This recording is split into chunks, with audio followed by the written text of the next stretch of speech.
How to change app icon on iPhone. To get started, first of all go ahead and open up the Shortcuts application on your phone. Make sure your Wi-Fi connection is on. Now, tap the plus icon in the top right corner to create a new shortcut. On the next screen, tap on the Open App option. Here, tap on the blue app placeholder and select the app you want to create a custom icon for.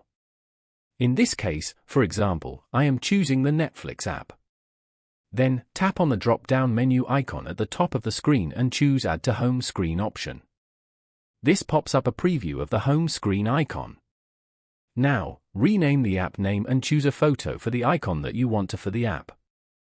Tap on Choose Photo. And then, select your preferred image. After that, go to the bottom right corner and tap on Choose. Now, go to the top right corner and tap on Add. The new custom icon is now on the home screen. When tapped, it will run the shortcut and open the designated app. Following these steps, you can easily change app icon on an iPhone.